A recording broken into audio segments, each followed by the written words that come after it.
교실에서 친구들이 척척 대답할 때 혼자 대답을 잘 못하게 되면 아이들은 나는 수학을 못하는 애구나 하고 느껴요. 반대로 내가 생각한 원리를 친구들 앞에서 자신 있게 말했을 때의 상황은 안녕하세요, 라니 선생님입니다. 이제 곧 우리 아이 초등학교 입학, 설렘도 크지만 우리 아이가 학교 가서 적응 잘할까? 하는 걱정이 앞서시죠? 특히 수학이라고 하면 벌써부터 문제집을 더 풀려야 할까? 아니면 사고력 학원을 보내야 될까? 하는 고민이 참 많으실 거라고 생각이 들어요. 실제로 초등학교 입학 후에 아이들이 처음으로 나 좀 잘하나 봐? 혹은 나 조금 못하나 봐 라고 느끼는 첫 번째 고비가 바로 수학입니다. 수학은 답이 명확하게 나오는 과목이다 보니 교실에서 친구들이 척척 대답할 때 혼자 머뭇거리게 되면 아이들은 소외감을 느끼는데요. 반대로 내가 생각한 원리를 친구들 앞에서 자신 있게 설명했을 때 그 상황은 아이가 학교 생활 전체를 긍정적으로 바라보게 만드는 아주 큰 힘이 됩니다. 그래서 입학 전의 수학 준비는 단순히 문제집을 많이 푸는 것보다는 아이가 수업 시간에 당당하게 자신의 생각을 말할 수 있는 수학적 기초를 길러주는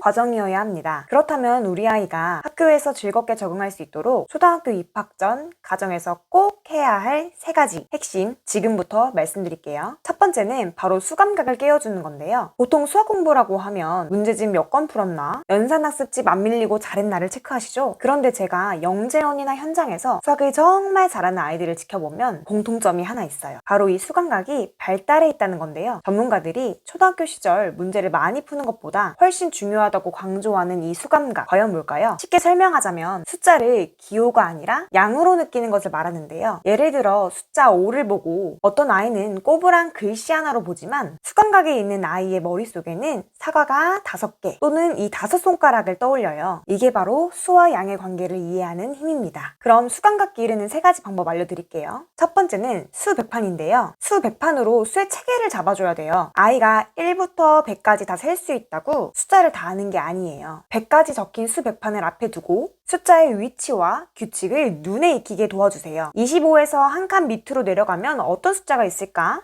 밑으로 내려가면 10씩 커지지 48보다 1 작은 수는 어디에 있을까? 이렇게 보물찾기 하듯 놀아주세요. 숫자가 머릿속에 지도처럼 그려져야지 아이들이 수의 크기를 헷갈려하지 않습니다. 두 번째는 진짜 중요한 수 가르기와 모으기인데요. 이걸 잘해줘야지 연산이 암기가 아니라 논리가 됩니다. 수 가르기와 모으기를 잘하려면 가정에서 사탕이나 바둑돌을 활용해보세요. 사탕 7개를 나누어 가져볼까? 엄마가 2개 가질게. 우리 딸은 몇 개 가질 수 있을까? 왼손에 3개, 오른손에 4개가 있네. 합치면 몇 개가 될까? 특히 10을 만드는 보수관계, 놀이처럼 몸에 익히게 해주세요. 세 번째는 구체물을 통한 덧셈과 뺄셈이 필요한데요. 숫자만 적힌 문제집으로 3 더하기 5는 8 이렇게 외우게 하면 안 됩니다. 처음에는 반드시 눈에 보이는 구체물로 시작해야 되는데요. 블록이 5개가 있었는데 3개를 더 가져왔네? 그럼 총 몇 개가 됐을까? 상황을 먼저 보여주세요. 뺄셈도 마찬가지예요. 손으로 직접 블록을 가지고 오고 빼보는 경험이 있어야지 나중에는 식만 보고도 머릿속에 그려집니다. 방금 말씀드린 수 100판 활용과 가르기와 모으기 그리고 구체물 활용까지 이 3가지만 제대로 준비되어 있어도 우리 아이 학교 수학 시간에 즐겁게 공부해 볼 수 있을 거예요. 두 번째는 읽기 능력인데요. 바로 문해력이에요. 수학인데 웬 읽기를 말하는 거야? 하실 수 있는데 요즘 초등수학은 스토리텔링과 문장제 문제가 핵심입니다. 문제는 풀 줄 아는데 문제를 읽지 못해서 틀리는 아이들이 교실에 정말 많은데요. 1학년 수학의 첫 단추는 국어 실력이라고 해도 돼요. 교과서를 잘 읽고 이해하는 아이가 수학에서도 크게 능력을 발휘합니다. 그렇다면 이 문해력을 기르기 위해서는 어떻게 하면 좋을까요? 첫 번째는 아이를 서점이나 도서관에 자주 데려가 주세요. 단순히 책이 많은 곳이 아니라 많은 사람들이 조용히 앉아서 책에 집중하는 그 분위기를 경험시켜 주세요.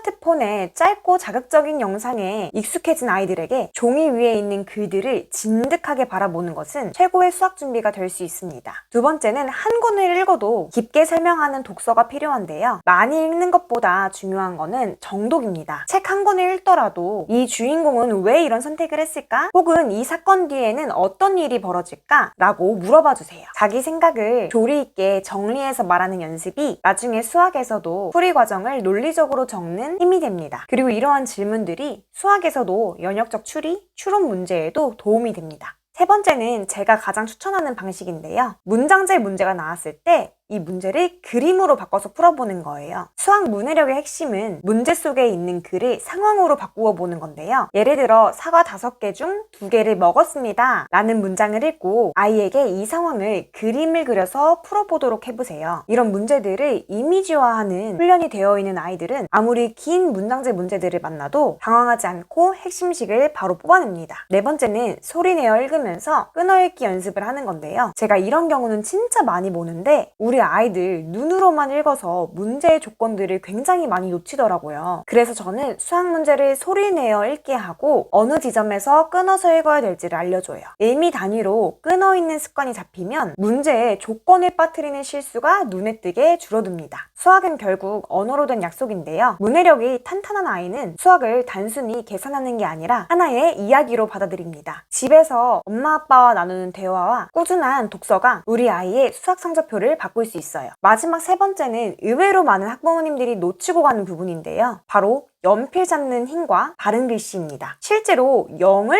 6으로 쓰는 친구들, 자기 글씨가 어떻게 썼는지 몰라서 계산하다가 틀리는 친구들이 꽤 많아요. 또 수학적 감각은 엄청 좋은 친구인데 머리로만 풀려고 하다 보니 오답은 엄청 많고 조금만 써도 손가락이 아직은 아기라서 아프다 보니 수학 실력이 부족한 게 아닌데도 금방 지치고 흥미를 잃더라고요. 그래서 집에서 이렇게 도와주시면 좋을 것 같아요. 글씨 쓰기 자체를 숙제처럼 느끼게 하면 아이들은 금방 질리겠죠? 그래서 연필로 미로찾기를 해보거나 작은 칸을 채워보는 세밀한 그림 그리기를 시켜보는 거예요. 이런 활동들이 다 소근육 훈련이거든요. 어렸을 때 연필 쥐는 힘이 생겨야지 나중에 복잡한 수학 풀이 과정을 만나도 아이가 지치지 않고 끝까지 써내려갈 수 있습니다. 두 번째는 숫자가 칸을 벗어나지 않도록 적절한 크기 연습을 해보는 건데요. 숫자를 너무 크게 쓰는 아이들은 나중에 자릿수를 맞추거나 풀이 과정을 정리할 때 애를 많이 먹습니다. 8칸이나 10칸짜리 공책을 활용해서 정해진 칸 안에 예쁘게 숫자를 써넣는 훈련을 시켜주세요. 이렇게 연습을 시켜주면 고학년이 되어서도 내가 쓴 숫자를 내가 못 알아봐서 틀리는 실수는 자연스럽게 줄어들게 됩니다. 세 번째는 아이에게 맞는 도구를 챙겨주세요. 아이들은 아직 소근육 발달 중이어서 너무 얇은 연필은 쥐기 힘들어할 수도 있어요. 처음에는 손가락 위치를 잡아주는 교정기를 끼워주시거나 조금 두꺼운 교정연필을 활용해보시는 것도 좋습니다. 연필로 무언가를 쓰는 게 생각보다 힘들지 않네? 라는 느낌을 주는 것만으로도 수학 공부에 대한 거부감이 확 줄어듭니다. 이제 곧 우리 아이가 학교 정문에 들어설 날이 얼마 남지 않았죠. 오늘 내용 딱 3문장으로 요약해드릴게요. 첫째, 숫자를 기호가 아니라 양으로 보는 수감각 기르기. 두 번째는 문제를 상황으로 이해하는 문해력. 그리고 마지막으로는 자신의 생각을 기록으로 나타낼 수 있는 손의 힘. 이것들이 모여서 우리 아이가 교실에서 수학 시간에 당당하게 자신의 생각을 말하게 만드는 최고의 무기가 됩니다. 초등학교 1학년 수학에서 가장 중요한 부분은 아이 스스로가 나는 수학을 좋아해, 나는 그리고 수학을 잘해 라고 말할 수 있는 자신감이라고 생각합니다. 자신이 생각한 원리를 친구들 앞에서 자신 있게 설명해냈을 때 그 한 번의 성취감이 아이의 학교 생활 전체를 긍정적으로 바꿔줍니다. 부모님과 일상 속에서 나누어 볼 수 있는 수학적 대화들이 우리 아이를 수학 시간의 주인공으로 만들어준다고 생각합니다. 오늘 배운 3가지